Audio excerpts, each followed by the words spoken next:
everyone, welcome. This is Project Pivot from RetailX. My name's Allison Medina. I am the VP of Content for RetailX, trying to bring great content to you year-round. I have with me today Guido Campello, who is the co-CEO and Creative Director for Cosabella, as well as Journal, a more recent acquisition. How are you doing today, Guido? Thank you for joining us. Keep him busy. Aren't we all? That's right. That's right. So Cosabella is a maker of luxury lingerie, Italian, artisan-based, very beautiful product. Cosabella, for those of you who don't know, is Italian for beautiful thing. I'm sure, Guido, you're very versed in this, of course. But for those who don't know much about your brand, the brands that you work with, could you just kind of give us a little backstory? So Cosabella is a company that was started by my mother 37 years ago. In fact, this next week's our birthday, so we get to celebrate June every year. And it was something that was started by my mother for the purpose of, you know, her own like hobby. And it ended up becoming the American dream because it was something she started soon after immigrating to the US. She ended up hiring my father, my sister, myself, all my cousins, my sister's brother, my sister's husband, everybody. And so it became a true family affair, traditional Italian company. And we've evolved over the years in terms of offering, in terms of product. Started from dresses, lifestyle, and then bodysuits came in, and bodysuits went out, and we cut the top off. We made the thong, put thongs on countertops and in packaging. That became a craze for everybody. We moved on to colorful bras, and then we moved into sleepwear, and then came back to bras. Now we're really driving bralettes. So I think we are kind of a bralette, or known as the bralette company. And now we're starting tailored fits across all those kind of soft comfort styles, even in PJs. So our focus is really direct to consumer driven commentary and product. And really, especially through COVID, you know, a good part of our business now, over 40%, is direct to consumer from wholesale. So. And talk to me about Journal. That's a more recent acquisition for the family, yes? Yeah, so Journal's a company we always admired. It has an amazing esteem and a beautiful feel, a beautiful aesthetic. And it was something that was created and went through a few transitions. And last year, it kind of came to us almost as a last-ditch effort for itself. Not because it didn't have sales and it doesn't have a customer and following, but just because of the structure and the transitions had kind of taken it to a point of no return. And we were able to save it. It became a personal project for my wife and I. And my wife, who's a dermatologist, runs her own practices, said, no, we got to do this. So we did it together. So I get to run that together with her. And what Journal has is its own collection, which we launched last fall in a soft launch. And it was really launching this May, but now obviously pushed into summer. So you'll see it as kind of the new up and start brand in lingerie. All the major retailers are picking it up. So it will be, you know, a sister to what we do at Cosabella.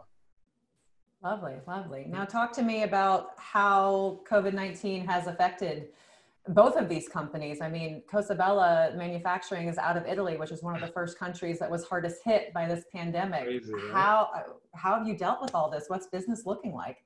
Well, you know, we stayed rather positive. We were very concerned. I mean, besides family, friends, colleagues, you know, everybody we know in Italy, and we're very tied to Italy. My grandmother turned 99 this past month in total seclusion. Amazing. So it hit very personally, but I have to say that our teams and a lot of these factories being family owned, operated, were very driven through the process and stayed open as long as they could in terms of being essential businesses, kept the function going.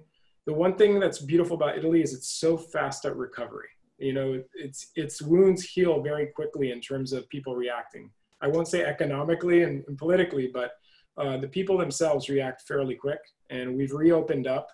I would say in total, probably about 3 weeks behind in terms of the processes that we were doing. However, we've come out to a new world where people are looking for alternatives to China. And prior to these closures and to the adjustments that were happening, we've looked at Europe as a whole as a production opportunity. So, you know, we've created kind of this Mediterranean circle of production capacity, and we were doing that at a very strong level, or mass level. And I have to say that now, because of what's happening with China, they're ready to go. So we're very positive, optimistic. They just have to recover from the process a little bit more. Talk to me about some of your pivot strategies with your consumers. What are you doing differently? Or is your supply chain completely altered? Is it, your delivery times? Is it your social media? How are you talking to customers in a different way? Well, I'll give you an example. About 4 weeks ago, I got pushed by a few of our customers that were speaking to our merch team leader and said, hey, remember you guys were always supposed to develop this thing? How about right now, since you guys are sitting at home? So 4 weeks ago, we sent an email to Italy. 2 weeks later, we had samples and sizing and grading. We sent it out last week for fittings to these final customers, and they've given us the final feedback now. So we're going to go right into production, and by June, by end of June, we should have the first products out. And this is a product that, because of the push, last week I even went out to wholesalers and we already got orders. So to think of speed to market, everyone's talking about fast fashion and how fast fashion's bad. And I think solution fashion can be very fast. I think fast fashion in terms of thinking before, not working backwards to where the solution is not as sustainable and positive in terms of what the environment's looking for today. But if you look at solution-based, we can react so fast, and our direct-to-consumer customers are driving that. And our wholesalers are reacting to what our direct-to-consumer customers are asking for. It used to be backwards. So what I think is really cool about what's happening with fashion right now is it's more democratic, but people are going to start working backwards the way that we do, where we're told what colors to color this box in, and we do it as fast and appropriate and well-priced as we can to get it to market when people need it, which is right when they ask for it, right? So I think idealistic fashion, thinking that we're so creative, we're going to change the world with our ideas and our trends before and teach people how to dress, I think is going the other way. And that's how we'll be able to produce rhythmically, off calendar, but very quickly, and then sustainably, because we're doing small lot productions. We can just follow up production as needed. So we don't have to go and do these, MOQs for a season and deliver, because then it'll hit markdown racks, right? You can actually keep running things as replen. That's one big difference we had in the past couple of years, is that our business went from 70% true fashion, 30% replen, flipped it. And now we're probably about 78% basic replen, and the rest is fashion. So sustainability has had its effect, and this has reset it even further to really make that happen. So we're excited about that. That's a beautiful result that you didn't know was coming out of this, right? I'm sure we'll get our snags, but that one was good. Case in point, the masks that you guys have been making out of lingerie fabric. I saw them on a list of Slate.com's most fashionable pandemic masks. What? Yes, I could send you the link. Yeah, no, that's amazing. I'll tell you, we hesitated because the Italians asked us about a month and a half ago, maybe 2 months ago, look, the factories need work, can we make masks? So they started making some cotton masks, but we didn't think, okay, we're gonna make this a fashion statement. And I have to be honest, that's on me, because until living in New York, and until I really saw people being exhausted by the masks they were wearing, and then the comfort factor, if you look at a lot of the healthcare workers, obviously they're wearing things that they have to wear. But if I start thinking about my friends who are going into offices, my wife at a dermatology, thinking, wow, you're gonna have all these irritations, why don't we use the same sensitive materials that we use for underwear and the gussets, right? That are made to be intimate and soft and, not cause some of those issues, or help to not cause those issues. So that's what we did. And we also have this slew of colors. So we told this story very quickly that really goes back to our, Cosabella's brand push. And then what we decided for Journelle with Cosabella was to make some beautiful ones. And what we thought about is, when are people going to wear these masks? Not just at work, not just at home, not just a supermarket shop, but what about when dating comes back? Aren't we responsible for making date night sexy? So we have those launching now, which are very exciting and beautiful. And really it's going to end up being, like the mask if you're going to a bar and you're doing some casual meetups, right? Sure. Date night sexy mask. You heard it here first. Yeah.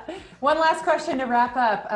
Obviously Journelle has Cosabella has the flagship in New York. Journelle has a few stores as well. Talk to me about physical retail and your plan for reopening. Is there anything coming soon, or where do you stand there? Definitely counting on our government here to give us guidance. We have to listen and be careful and think about the future.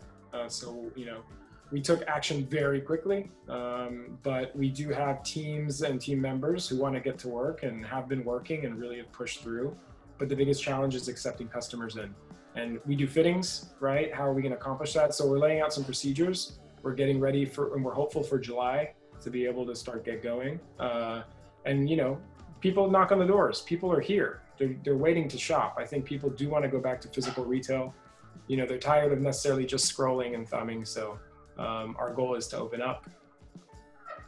That's all of our goal, right? That's what retail's for. All right. Well, thank you so much for your time, Guido, and best of luck with the coming months and years. Take care. Thank you. Thanks. Ciao.